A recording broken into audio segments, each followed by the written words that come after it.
James Beard Foundation. Please join me in welcoming our panel. Thank you. Thanks so much. Thanks for coming out in the evening of a cold, snowy day. I'm really glad that this conversation is able to continue.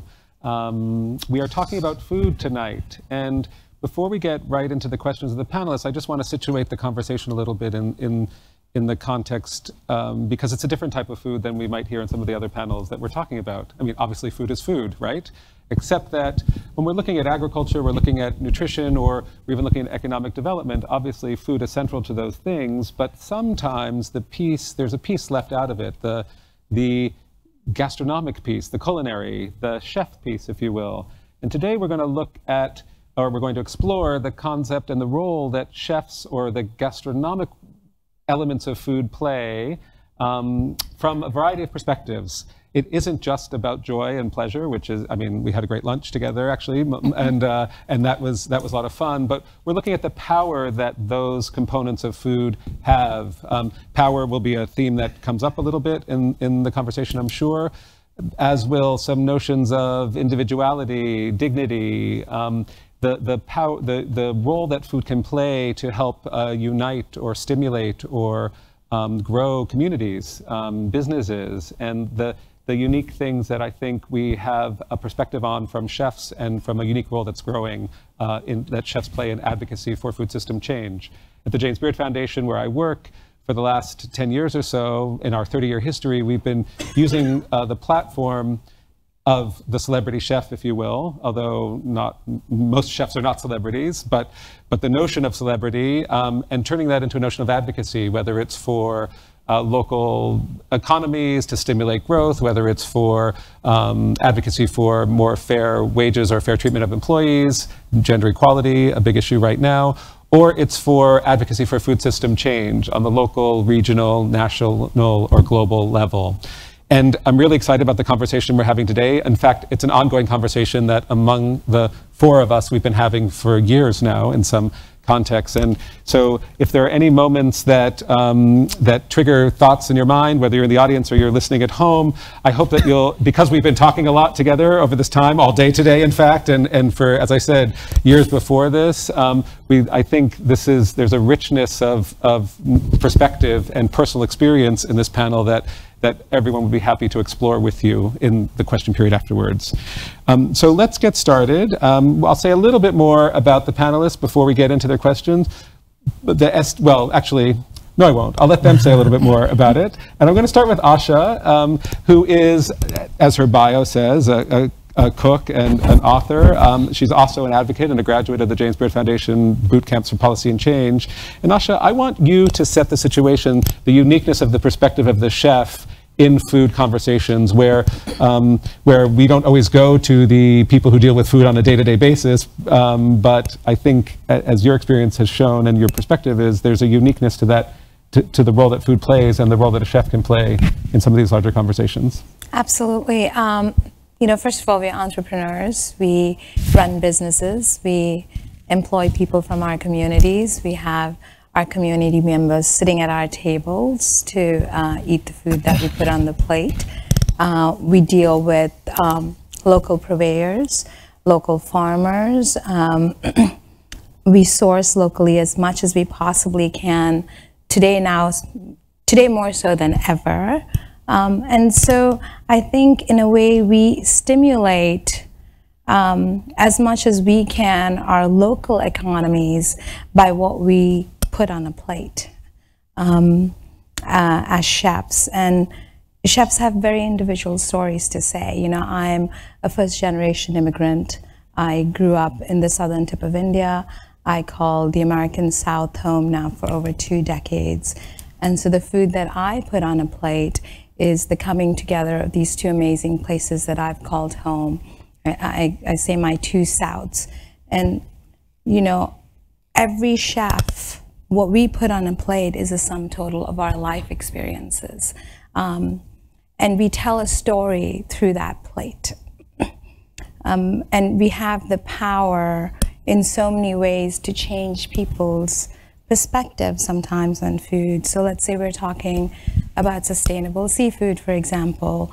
When you have our guests that sit at our table that are only used to eating 5 species of fish, but we as chefs have the power to now put a sustainable fish on our menu, and through our menus we're able to change people's minds to think differently toward a particular ingredient.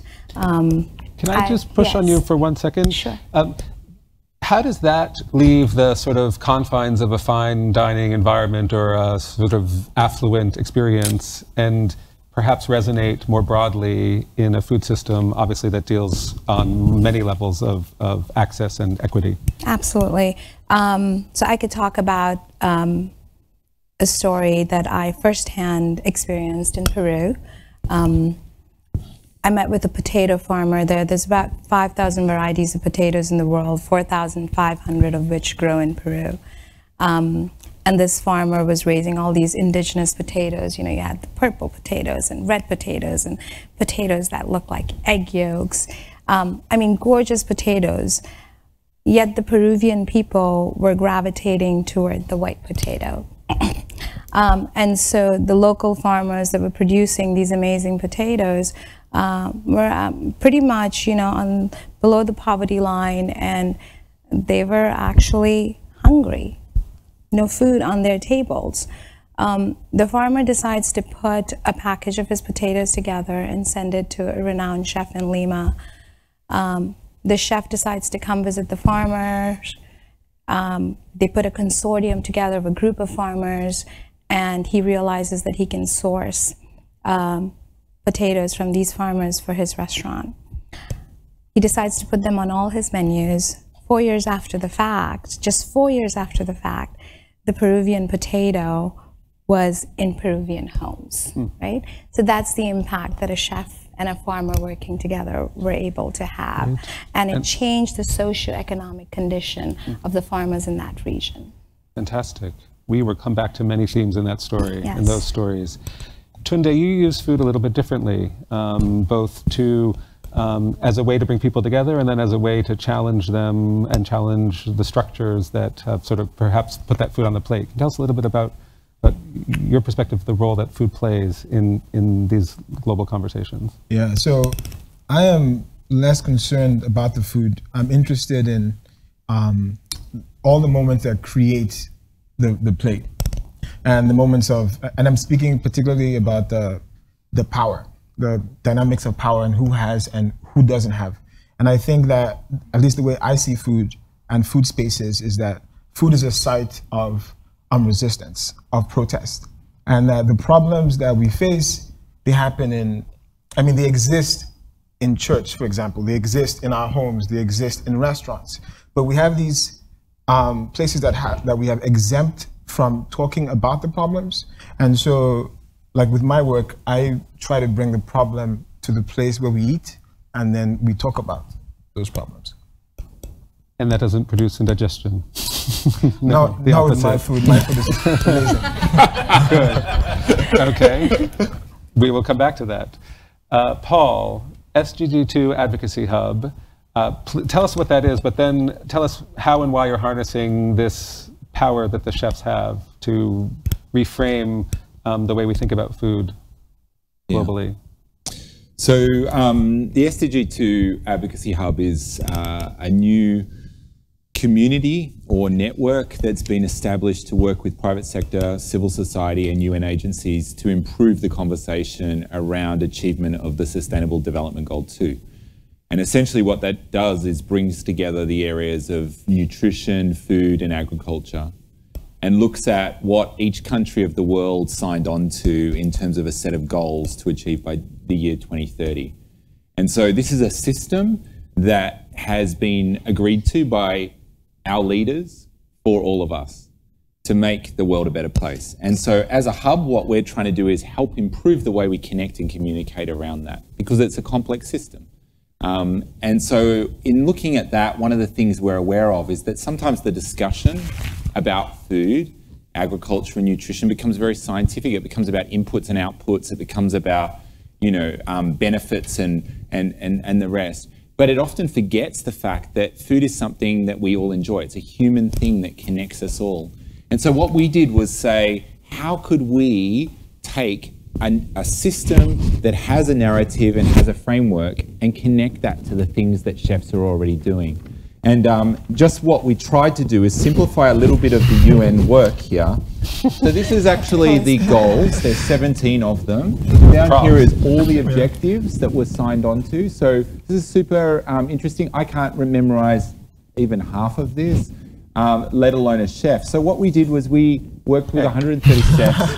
Just figured, let alone a chef. Try to turn that into 8 ideas that make sense to them, and then we've created an action plan, and we're building a community of chefs that are already doing things, but we're fitting them into this plan so that so the chefs can tell a story and we can amplify what's going on. And chefs like Asher have been really involved in that, and a number of chefs in close to 40 countries now. So does that give you a good summary?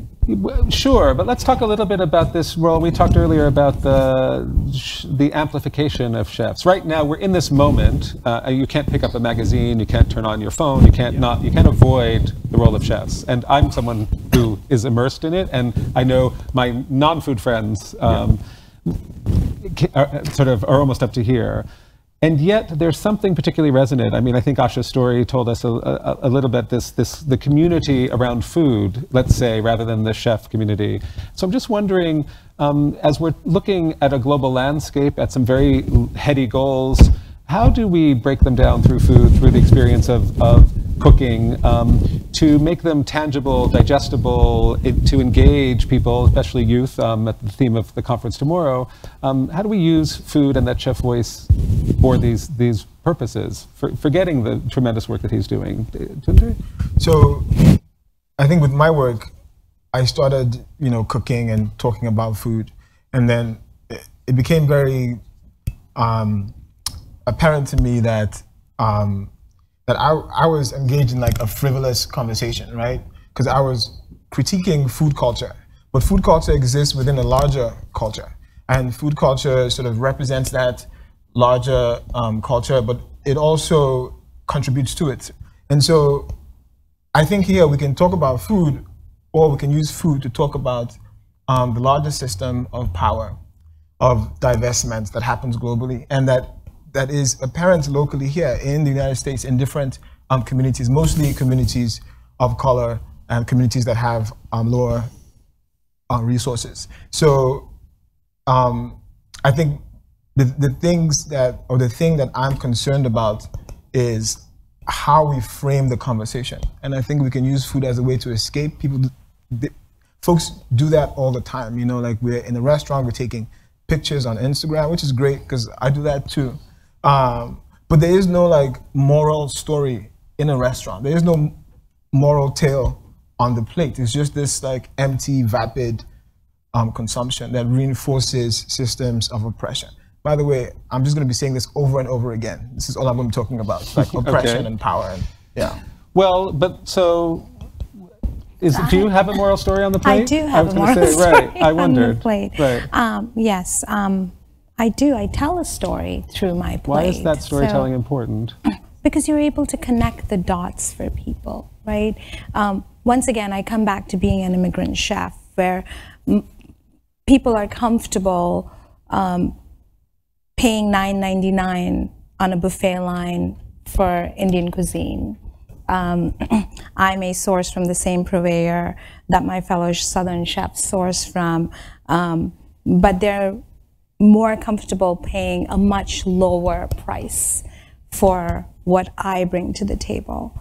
And I think that telling the story and connecting the dots for people is important because they start viewing that discrepancy differently.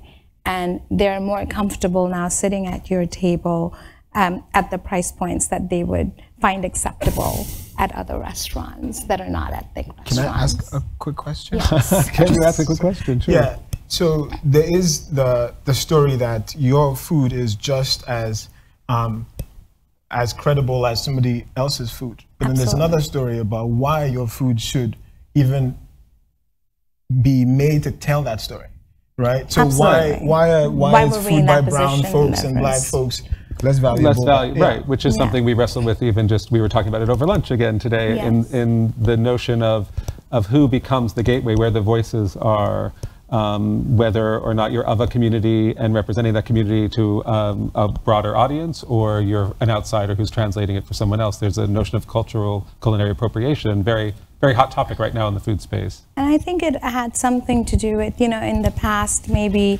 there might have been language barriers, access barrier, not being given the platform to be able to tell your story. And I think slowly the tide is hopefully shifting, where we are able to tell our stories and we are given a platform to speak. And I think the more conversation you have, you can then change the perception that people have of what any plate of food should cost. So, since this is a subject titled Solutions, what is the potential for food in this conversation? We talked earlier amongst ourselves about the notion of agency, that provisioning for yourself, even food jobs, agricultural jobs, there is an opportunity buried within them for gratifying work, for some sort of sense of agency, perhaps a disruption of the political structure, if you will, if that's what your goal is. From the perspective of I know that your job is to get chefs to help people in countries achieve those goals, but why are those goals SDG 2 in the first place, and how can food help? Well, I mean, it's all about food. So I think food can actually bring this to an equalizer. And I like what Asha was talking about, people gathering around the table. So often what will happen is these conversations are devoid of the reality of we all need food. And Tunde and I were talking with Asha just before about it is something that everyone needs. It is something that equalizes. Every country of the world, no matter where you've gone, no matter what social status or situation you find people in, even in refugee camps on the border of Somalia, you meet people and you talk to them about what their favorite food and what is they like to eat. Even if they don't have it, it lights them up, it humanizes and grounds them in their reality, their tradition, their family, their space. Right? And all of a sudden then it becomes a conversation that we start talking about how you like to cook chicken, or how you like to eat this kind of grain or this vegetable. And so there's a connection that brings in. And what I think in the advocacy and these big goals and these big debates that we have, we can get lost. And I think sometimes we've got to find our way back to the fact that this is something that is uniquely all of our right, all of our humanity. It's something that we all deserve. It's something that we should all have access to. And yet it's also something that brings joy, that's about our identity and our traditions. And so it needs to be something that we celebrate, and it should be something that we celebrate for everyone. And so what I find is that chefs help really connect that. They can lift that up, they can elevate and curate those tables, but they can also lift up ingredients and different producers. They can bring the producer to the consumer and then cultivate a way to actually give them a voice when they don't have a voice. So it might be a farmer, a fisherman, someone from a part of the world that you don't know about. And many people don't know where their food comes from. And I think as you start to realize somebody grew that, produced that, was involved in that, gifted, put that out for you to consume and enjoy, it all of a sudden changes the dynamic. And I think it starts to address some of the power dynamics that Tunde talked about. When we disconnect that, we commodify that system and separate it from people, it becomes really hard and to be able to then advocate in that space. That's my thought. Tunde, how do we put the people back in the food? You've taken the food. Yeah, I want to just tell a quick story. I grew up in Nigeria. I moved here when I was 16. I'm 34 now, and I grew up in like a middle-class family. And we had cable like when I was like 6 years old. And so I grew up eating Nigerian food, but then I grew up watching American television and British TV too. And then we get these ads for like Kellogg's, Frosty Pops and all that stuff. And I like asked my mom, like, can we get Kellogg's sugar cereal? She's like, nah, you're gonna get the standard Nigerian box. Right. And then like the burgers were like beautiful and glistening and they were amazing. And we had burgers in Nigeria, but they just didn't look the same. So when I moved here, the first thing that I said, I was like, take me to McDonald's. You know, like that was the first thing that I said. And I went to McDonald's and the food was, you know. Not like in the picture. Yeah, at all. But the point that I'm trying to make is like there's a romantic picture of like people in some sort of like far off place, like fishing and farming and eating, you know, from the land, which is true, but there are also people who are victims of the cultural hegemony of the West, right? And so our idea of what food is, our idea of what is delicious has been corrupted, you know? And this represents, in a way, like the power that we're talking about. You know. But is there not a role, I don't disagree with you, and I grew up in Canada, which is hardly an exotic other, except that we used to see those commercials for Kellogg's Frosted Flakes, and for me it was the chocolate chip cookie cereal that we didn't have in Canada, and I knew it was the answer to all of my childhood problems. But isn't one opportunity for the chef then to revalue those traditional ways, perhaps, those things that are diminished in the sort of public sphere of cultural opinion as being modern or Western or the product of an advanced society, and reattach people to the farming, the agriculture, the home cooking even. I mean, it's happening in Brooklyn, another not an exotic destination unless you live in Manhattan, and then Brooklyn is a faraway place. But could that not be a role, Asha? I think it already is a role. I think we do connect. I know that in my restaurants and at the Third Space, we connect people to their food. People are so disconnected, like Paul said. You know, we don't know who raised this animal, what this animal ate, was it killed humanely or not.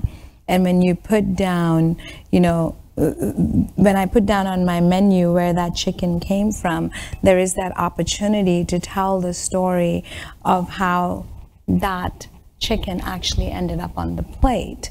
And in telling that story, we actually teach our servers to do that. People are finding a connection to the source of their food. So there are things that chefs are doing, I think, on an everyday basis through their menus and through a plate of helping people find connection to the source of their food. We've become more conscious of that today. And so, and it has to be said again. I think people who can afford to eat in your restaurant in a society that, or a portion of that society that sort of lives in that space. Yes. But I was just going to say, I think one of the things that you're talking about there, Asha, is the platform that chefs have at the moment and to talk from.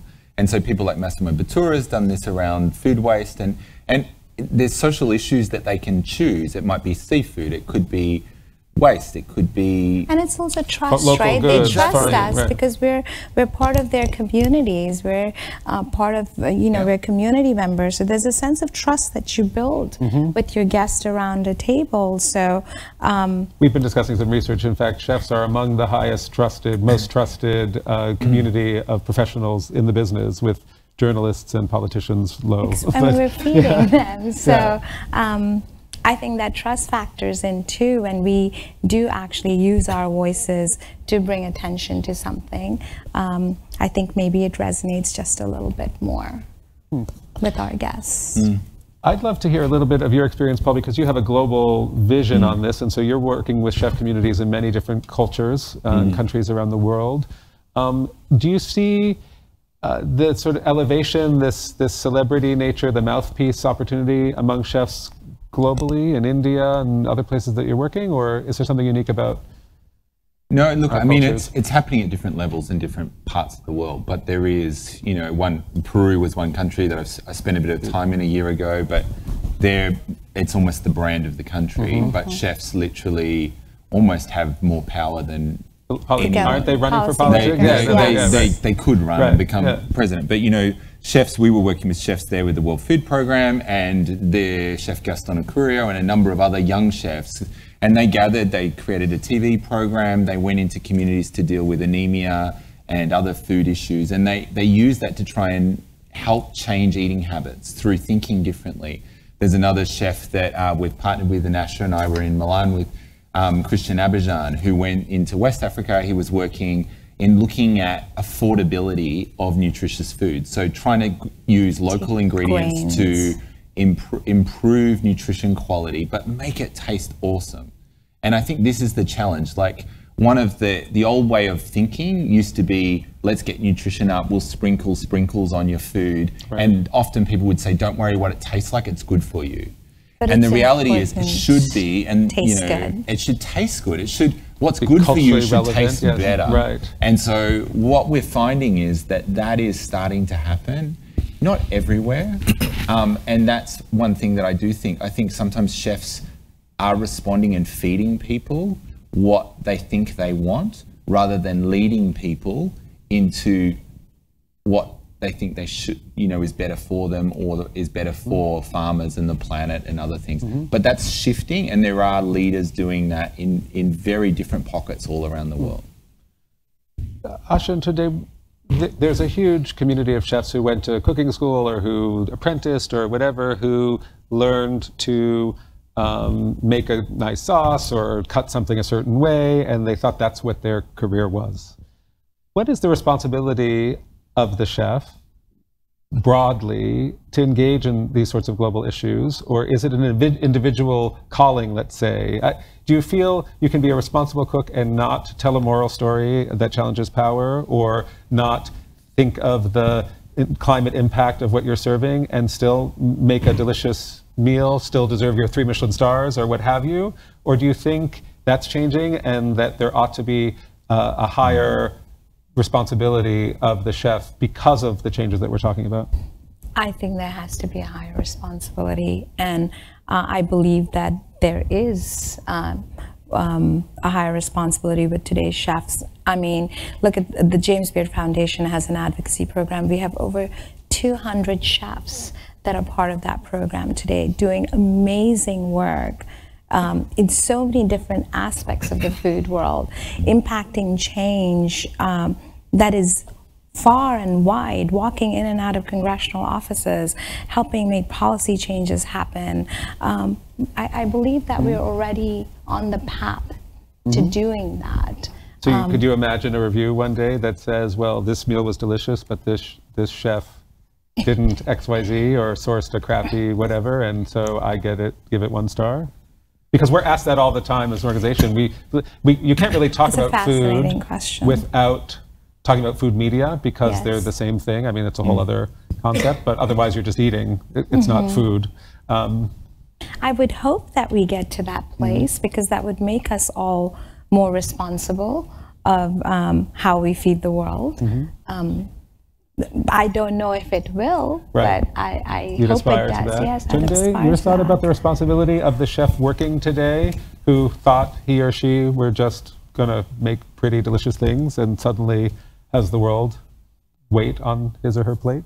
Yeah, I think, and we talked about this earlier, I think that the responsibility of the chef is to tell the truth, and so we can talk about no waste or nose to tail cooking, but these are practices that folks have been doing for forever, And when I'm talking about a moral tale, I'm talking about a position that hasn't been commodified, or isn't one that you can commodify. It's not a press release. Yeah, so folks are happy to source from the best farms, because it's trendy, it's sexy, and also because it's good. But what about when we start making cases for the truth that aren't commercially viable? Then what does that look like? So I think that's what we should be doing, creating spaces that tell the honest truth, that we see, maybe generally we see our patrons as consumers, as folks that we're trying to extract and squeeze the most money from, or if it's not money, the most prestige from, the most fandom from, and then let's see how folks react to that truth, and maybe that one truth is the domino that fucks it up and just breaks everything, I don't know. let's leave the professional kitchen just for a second, because I think the reality is most people do not eat in restaurants for their nourishment. They cook and eat at home, even though across the board the trend is changing and there have always been restaurants of some sort. What's the relationship to the cooking in the domestic space to the professional space, I'm wondering, from your perspective, and the role of responsibility there, which has often been purposefully detached from the professional cooking space to, in fact, to professionalize it in some ways. But just wondering, you know, a mother cooking for a family has a different sense of responsibility, perhaps, maybe a more heightened one when it comes to nutrition and health and identity. I'm just curious your thoughts about the relationship between the home and professional cook. Well, I'm a home cook. Okay. You know, I'm not classically trained. I grew up in my mother's kitchen, so my sensibility is that of a home cook. So for me, there's no separation. There is really. no Right, separation. right. Yes. Paul? I was just going to say one of the I think this is something that, depending on the country and the space, this is shifting really quickly, and not necessarily in good ways. There's a big trend towards takeaway. There's a trend towards packaged food. There's a trend towards, I think, what Tunde was saying about what's being advertised and marketed as cheap, highly processed, affordable foods is actually having an impact on the way people consume, and that's not always positive. Like, I'm living in London at the moment, or just out of London. There's a whole conversation that we've been involved in and trying to address the takeaway sector, which is really, really unhealthy, but also very systemic in the way that it is. There's people that just don't know how to cook. They don't know how to get ingredients. Yeah. Right. They have very little money, disposable money, income to risk on buying foods that may not fill their children up. So they don't want to buy a broccoli and risk that it may not be eaten by their child. So they buy things that they'll eat, and that's resulting in them eating things that are detrimental to their health. And so I think the connection of, you know, a lot of chefs that I've spoken with have talked about home cooking as part of the solution. If we could shift back, even though that maybe is against their restaurant model, they say actually shifting back to the home would actually help society, help change the ingredients, the relationship, the type. The challenge with that is there's a real strong systemic push in the opposite direction towards convenience. And it's not just about the food. That's the challenge. It's about so many other things. What are your thoughts about home? So I think, you know, there are sort of forces invested in folks having their meals at restaurants. There's also a tremendous force invested in folks having meals at home. You know, another story, in Nigerian food, and I would say, you know, West African food, Nestle plays a strong role. There's a bouillon cube that is used in all dishes, in everything. Nestle is a Swiss multinational, and I think they came into Africa, or at least Nigeria, in like the 50s. The presence of Nestle has decimated, you know, local indigenous condiments. Like, folks don't use that anymore. Folks use Nestle. So even when we're at home in this sort of like safe, sacred space, there's an intrusion.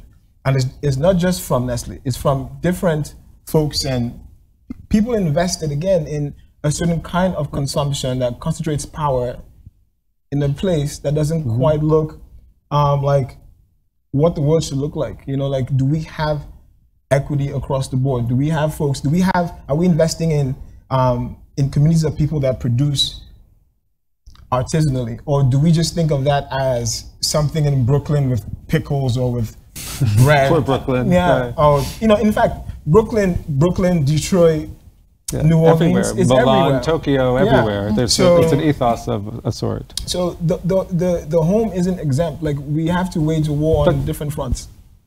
Okay, Without I'll leave that violence, statement. by the Right. way. But can I ask, and maybe this isn't exactly where we'll end, but if every recipe includes that square of broth, as does every risotto cooked at home in Italy and everything. I know we can't put the power piece aside, but isn't that an authentic recipe? Isn't that something that is the flavor of that home? It wasn't the flavor. Nothing was, so and there were no tomatoes in Italy, and there was no nothing. I mean, I understand there's a corporate power piece, but from the gastronomic piece, you know, when an Italian is served a risotto that doesn't have that little daddy, I don't know who makes it, but it's a little square of chicken broth, they think it doesn't taste right. And so I'm just wondering, because taste is so, I mean, we're talking about trend setting, we're talking about taste making, chefs as taste makers, and we're in this moment right now, I think, which has not always been true, when the convergence of what is sustainable and what is considered sort of better for the planet or even from a local community is right now at the height of gastronomy, you know, the sort of highest aspiration of many, but it isn't always matched that way, or isn't always the homemade that is the best. I'm thinking food is a constant evolution, right? It's constantly evolving. So I guess that could be part of the evolution that's happening with food. It would be part of the evolution if it is in every recipe, and it is in every home, and it is in every restaurant. It is part of the evolution. And I don't think you can innovate if you're afraid of tradition, right? If you're, and I think innovation is important for this constant evolution. You can't innovate if you are not aware of tradition. Exactly. Right? You can't. It provides you a base. Yes. So I think it's just constant evolution. We eat so differently now. Of time. People eat very differently now than they did just 25 years ago when I started in the food space. And we spend a lot of time looking at James Beard's cookbooks. He's obviously our muse. And we can't use most of his recipes anymore. We just don't eat that way. You don't even notice how it changes. In some instances, it changes for the better, and some for the worse. Depends where you put the point, if it's on the products or the recipes or the techniques or the kitchen or the cooks. Yeah. One of the things, I mean, obviously in looking at the Sustainable Development Goals, there is a big focus on hunger and meeting some of the malnutrition gaps and looking at the sustainability side of things. And I think, so from that perspective, I think there's an access, there's an affordability that comes into it. What I think we often forget is the preference as well. And so, you know, I've seen many refugee camps where a particular type of food is given to a community group, and they choose to walk that food literally behind the barrier and sell it because they don't like to eat that type. Now, the systems are changing in the way that's done, but preference and taste is absolutely critical. And I think this comes back to the conversation that it really is a personal thing. And so if that cube is the thing that everyone, I don't see that's ultimately wrong, but I do understand what Tunde's saying is that if that concentrates power in one particular organization that then has control of the food system in a particular way, then that needs to be discussed and if there's an access issue or something. But it's not inherently wrong, in my view. Well, it's not inherently wrong, but it is wrong in this particular case. Yeah. Okay.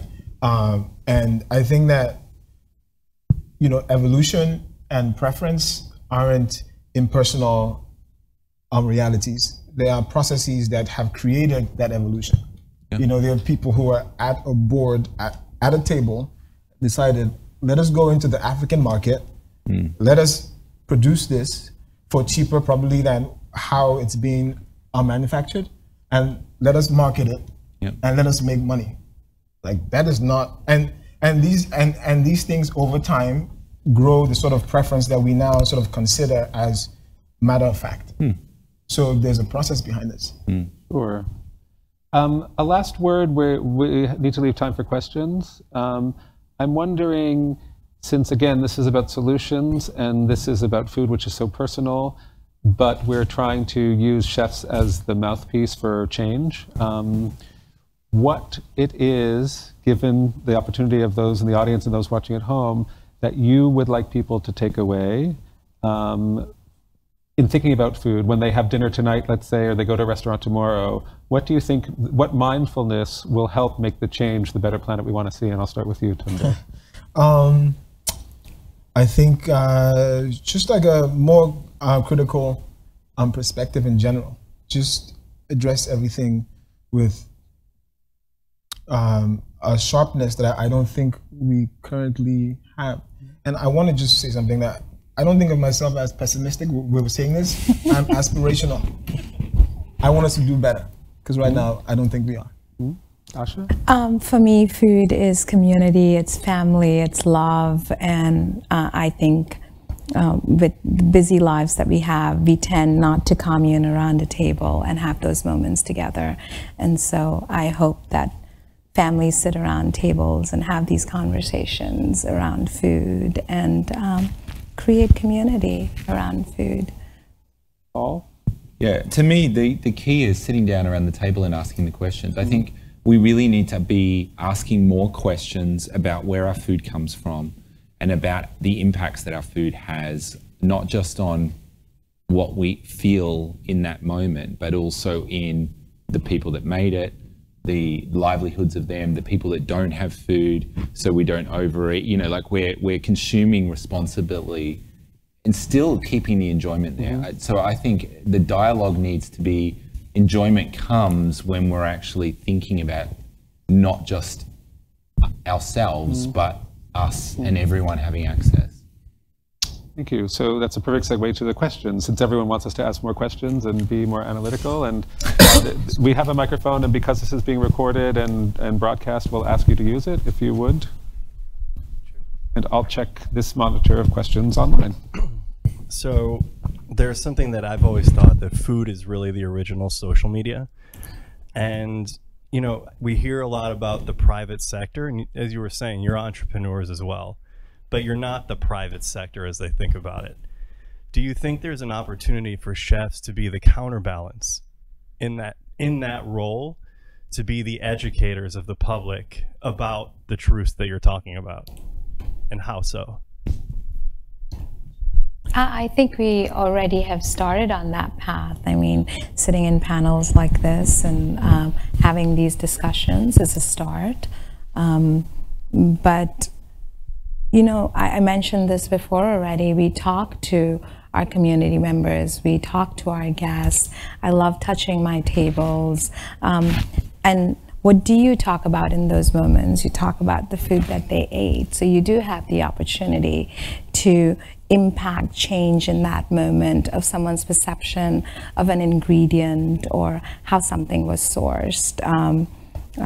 Yeah, I believe we're already on that path.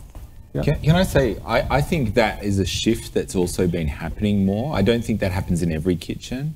And I would ask, you know, how many times do you know who's cooked the meal that you've been served in most places that you go into? Or ask the story of where it's come from or why it's been put together that way. Often we're all very much walking along going like this, barely looking up from our meal. And I'm as guilty as any, but, you know, we are quite, but I do think there are chefs, there's chefs doing that, and that's increasingly becoming the trend. And I think that's something that can be that counterbalance that I think you're talking about, Mark. But I also think it's got to be two-way. Consumers also coming into the restaurant and asking questions, and that will also drive more chefs to come to the table. I'm going to take a question from the online audience, because it was the topic of a conversation we had with the Chicago Council last year at the James Beard Awards. And it's the question, where does agricultural trade fit into this conversation? Or are we talking about approaches that favor domestic food or self-sufficiency approach? And we reframed that question last year in the context of the trend towards local food, but the need for global development, economic sources for those foods. And I guess the question is really, what is local, something that we've talked about, and is that a trend? Is that an objective? Is that gastronomically, politically, hegemonically better? I think most global solutions are local. I say this all the time. And then they have ripple effects that have a global effect on it. Yeah, to me, this is something that's at risk, a very live debate, and there's some science that's being worked on as part of the Eat Lancet Commission that's going to come out later this year around sustainable diets and within planetary boundaries. And I think the climate dimension is really going to challenge the local concept. And that's because we're going to look at, you know, measuring climate impacts more than just in thinking about carbon. We're going to be thinking about nitrogen inputs, phosphorus and other things. And that's going to really shift the ability to grow locally everywhere. A lot of chefs have championed local, and that's even part of our chef's manifesto is to preference local. But I think what we define local as is going to shift. And local, like you talk to a chef in Singapore and they say, well, local is not Asia, not right. within 25 yeah. miles of my place. But there is people that will talk to running restaurants in Ireland who are sourcing all ingredients within 25 miles of their restaurant. And so I think that question is becoming more complex. Right. And I think to feed the global population and to meet the needs globally, we have to have some global agricultural right. solutions. So it has to be a mix, and it can't be just a preference to right. local smallholder farmers only. And it has to be a balance. And the mix will probably have to change. The mix will shift, the local shift. I agree with, yeah. I think what is local should be what is possible. And fist bump, I'll take it. A fist bump. Another question from the audience. There's a lot of questions from the audience. Let's go to the middle. Sure. So my question is about the cost implications of really trying to get people to understand where the food is coming from. And to me, I feel like the issue about food is already complicated as it is right now, because already we know that people who are poor are mostly likely to eat food that are not like, they're fast foods and they're not very good most of the times. So I was just wondering to say, like, in terms of power dynamics, if you add in another component of like talking about where the food is coming from, what power dynamics are we bringing in at this moment? Like, because I know if I go to a developing country, somebody who doesn't have any food, they don't have a choice. Right. So they want to ask where the food is coming from. So what power dynamics are we bringing in as we continue this conversation about people getting to know where the food is coming from? Powerman? I feel like your question is an answer right there. You know, I feel like we need to consider that. Yeah, I mean, that's all. Yeah. Yeah, I mean, there's no simple answer in that space. And I've seen people in those communities which don't have a choice still asking that question. And I think that's good empowerment, because they actually really do care about, well, where did that come from? And I think I do see shifts, and I've seen shifts happening where food is being more sustainably sourced locally, but it's not always able to happen. I do think there's technologies that are being developed at the moment. I know there's like Mark, who's in the audience, is working on something around blockchain, and there's some technologies which I think will make that easier and more accessible, but there's still a power dynamic of how will that be made available. That comes into bigger access issues. Yeah, I mean, we talked a lot today amongst ourselves about agency, and I feel like you have to be able to ask that question whether you have or have not, because traditionally, or in some communities, asking that question is an insult, is a rejection of the offer. We spent some time with Massimo Bottura, who you may know, the Italian chef who has created a project called the Refettorio. It began in Milan outside of Expo. It opened after Rio, using sort of waste of some of the large food pavilions. And in this movie, I'm going to tell the story again, they're following people at this soup kitchen, basically, in Milan, who are being cooked waste by the greatest chefs in the world, all come to cook this meal. And my favorite scene in that documentary is when one of them says, of the best chef of Japan, "This isn't any good, I don't like this." And I think that's a real transformation there of the agency, the power to ask the question. Even if you have to eat the food, we need to allow the space for those questions to exist and to validate them, that's part of the uniqueness of food, the individuality of food, the taste. It's not just eat this because you have it, but but let's engage with this and maybe we can make it better. Other questions? Yes, please. Thank you. My question is specifically around seafood and standards.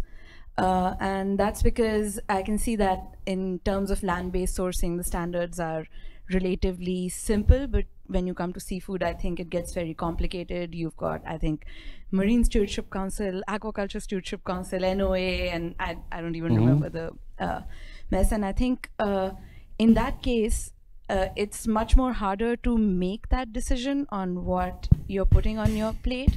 And also, going back to the point of what you said about food is dynamic, is the case of the Patagonian toothfish, which then became the Chilean sea bass, comes to mind, and that, like, how that sort of a thing completely changed the conversation, and how suddenly a bycatch was actually being overcaught, and how that twisted everything. So even though you've got good intentions, you're sourcing from the right place, maybe you're following some right standards, I mean, that's a huge responsibility as a chef, I think. So do you guys like grapple with that every day, or like how does that, how do you make seafood sourcing decisions specifically?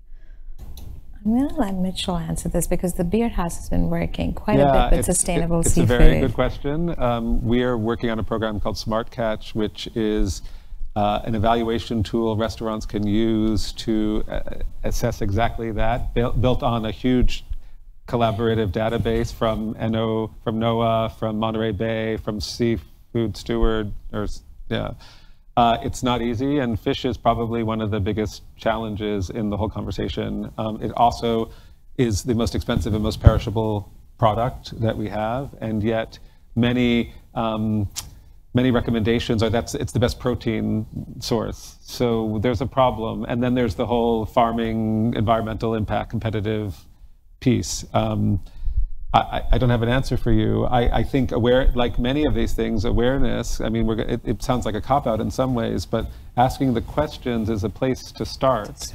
And very effectively, there have been tools. I think of the little Seafood Watch. Now it's an app. It used to be a thing in your wallet, a card, which I think is one of the most effective behavior change mechanisms I've seen in the food space, which is not easy to change people's behaviors. Although our tastes change all the time, food behaviors are quite ingrained. And so I think that there are a lot of people working on that particular issue, and it's coherent in some significant way, but you are right to point it out. And come to the Beard Foundation and we'll talk more about sustainable seafood.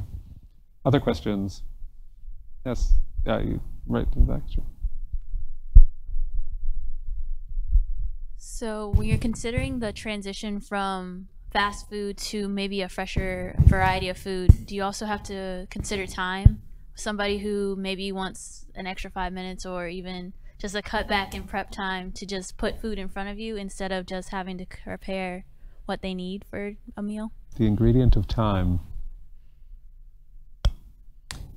This takeaway research that was done in the UK, that was one of the big drivers. There was like 7 drivers, and convenience was one.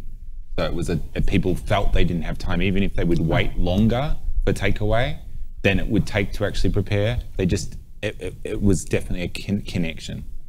I have to say, I find the notion that it takes too long to eat or to cook just one of the big oversold, crazy ideas. I mean, for the 19 hours we spend on these things, somehow we have time, and we just don't prioritize cooking anymore.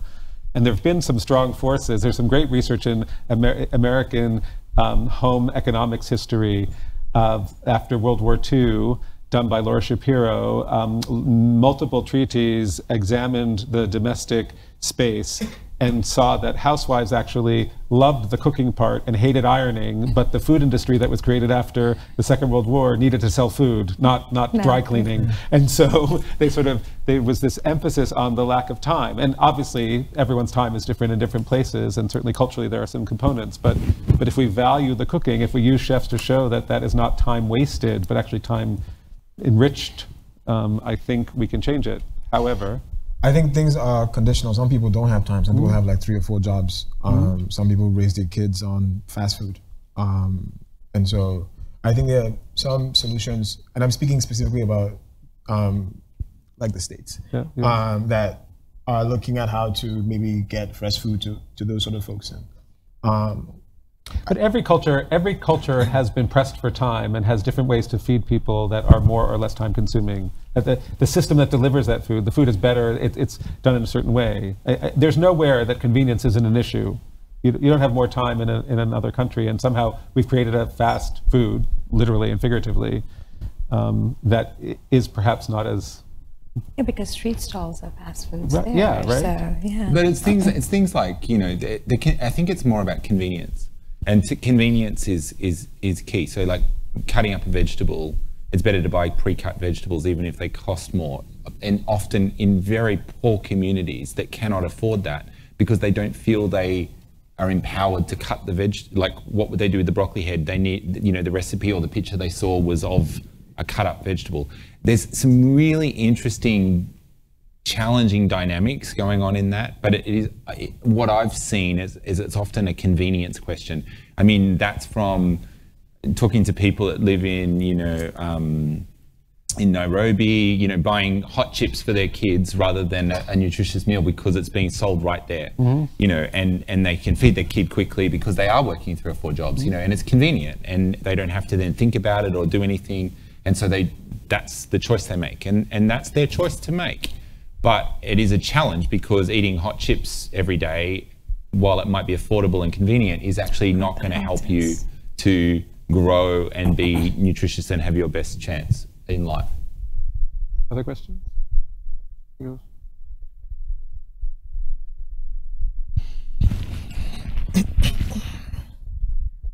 So my question is about sort of what you think how the politics of food affects what we put on our plate and in extension solutions.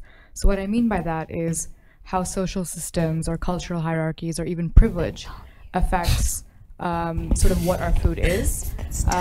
Like for example, Asha probably knows what I'm talking about. In India, social systems drastically affect sort of who eats what castes, what religions, what kind of meat they eat, whether or not they eat meat at all, and an extension how that gets passed on to their children from a nutrition standpoint. So what do you sort of think about that in terms of the solutions that we can offer? It's Halton right there. I think we should create parity, and we should, what's the thing in Game of Thrones? Break the wheel, you know, like create parity, and the hierarchies that support the disinvestment of certain folks, we need to collapse. Oh, just that. It's No, heavy. It's interesting.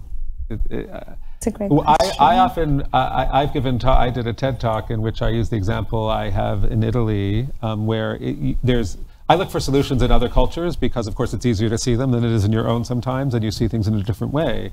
And I had this experience of teaching graduate students in Italy for 10 consecutive summers, and it was a food, culture, nutrition course for a master's program, and we were entertained. We were welcome every year into the home of which are among the last sharecroppers of Italy from the mezzadria system, which was legally abolished in 1972 and is sort of a working of the land and giving a piece back. Very medieval system that was up until 72 still very prevalent in Tuscany. And this is a family that still farms some land, which is not mostly theirs, in the city of Florence proper.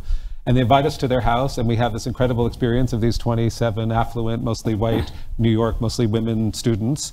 And they press their own olive oil, we eat beautiful vegetables they grow, pastas the brother makes, all this sort of stuff. And then we go to this royal family of Chianti, whose family is literally 37 generations long, the Frescobaldis, and we're served exactly the same meal. They press their own olive oil, they grow their own tomatoes, they roll out their own pasta. And that is an equivalency you could never imagine in America of that being true, where the poorest people, they literally living in a shack, are feeding you this quality, this experience, this quality of food and wholesomeness and identity. They're feeding you their Italianness more than they're feeding you their food at among the richest families in the world, painted in all of the Medici. The streets of Florence are named for them. And to me, that shows that if you do find a different value system, you can actually change the role that food play. Or you change, if food really is about identity, about who you are, and you believe that people are valuable, then who they are, the food has to be valuable to value those people. And so I think there are ways to think about that social structure, and I know that does happen outside the food itself sometimes, but there are also examples of equity and equality that I think we take to be written in stone that we can't have, and they're just not. It's not true. You just have to change the value system. That's all. One more question, and then I think we'll let you get to dinner. Oh, sorry. Hi, I just wanted to talk a little bit about youth and hear what you guys have to say, especially youth with food. And I think my real question is kind of twofold. One, maybe in the more developing countries, you know, how you engage youth with agriculture and with food, and how you really educate them on some of the practices that you guys are employing in your restaurants. And maybe if they don't have access to the fine dining, you know, how do you really show them about the nutrition side of that? And then maybe in the more developing countries where there are smallholders, you know, you all are small business entrepreneurs, how do you get, you know, young people excited and engaged with their food and helping to share their culture with the people in their own community? You know, what are some of the hurdles that you faced, and how did you help overcome them for the young people out there that are trying to do this in their own communities? Okay, so some of the experience that I've had in looking at some of these issues around young people have been in East Africa, and it's been incredibly challenging, to be honest, because there's been, particularly in the agriculture sector, it's been often traditionally held by the older farmer, and young people are kind of increasingly urbanizing. They're wanting to go into technology jobs, like in most parts of the world. It's very similar, but agriculture has not progressed at the same rate as in some parts of the world. It hasn't mechanicalized. There's often still people farming by hand in places, and so that's very unappealing to young people on the whole. And I'm talking in very big generalities. And so trying to engage them, it's been quite challenging. And we've done projects in previous roles that I've been, where we've worked with in rural communities, trying to stimulate young people's investment. And so we've looked at value addition, so how they can help with crops and in terms of selling them at market, adding value to them. And so that could be through a whole range of different things. Crops like sesame, chilies, mangoes, using drying, then with animals, like rabbits, for example. There was a big project we did in Kenya on rabbits that were really attractive to young people because they could feed them in the morning, then they could go and do whatever they wanted to do, often other businesses, or go to school or do whatever, and then come back and feed them. But it was a business that was kind of developing, and that was what they wanted. So we just helped sort of facilitate the process. In terms of food, that's also an interesting dynamic. And as the urbanization's going, there's a definite shift, and that's also got very diverse social economic realities in that space. And so you've got urban, trends going in the same way as any city around the world. But then you've also got challenging situations around types of food and convenience and what's that doing to diet. So there's kind of, I know it's a general question, it's a general answer, but in terms of experience that I've had in that space, we've been kind of looking at trends around that and how we implement. One word to that? Yeah, I just want to say that there's nothing wrong with young people in developing countries that the ceasing of exploitative capitalism can fix, right? And so I feel kind of uncomfortable talking about how to inspire or help young people in a different country, because there are people there who are doing the work. The only missing link is resources, right? And we have this idea that wealth is virtuous. And so because we have wealth or resources, then somehow we have ideas. No, we just have resources and that's it.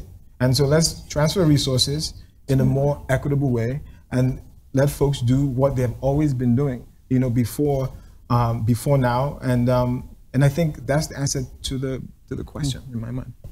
And I'll just add by adding that we discussed earlier the idea that in this age of disruption, the trend to disrupt, that perhaps food has another opportunity, not unlike social media, that actually by provisioning, growing, cooking, sharing, you break a system of power structures or what have you, and you develop agency and efficiency, and you perhaps disrupt part of this dynamic that we've been talking about, but also you eat better and you're healthier and you build community and local economies. And so there's something on both ends of that spectrum, I think, that food offers, whether you're a professional chef, you're a home cook, you're a young person looking for a future, or trying to engage in this world or to create a different world.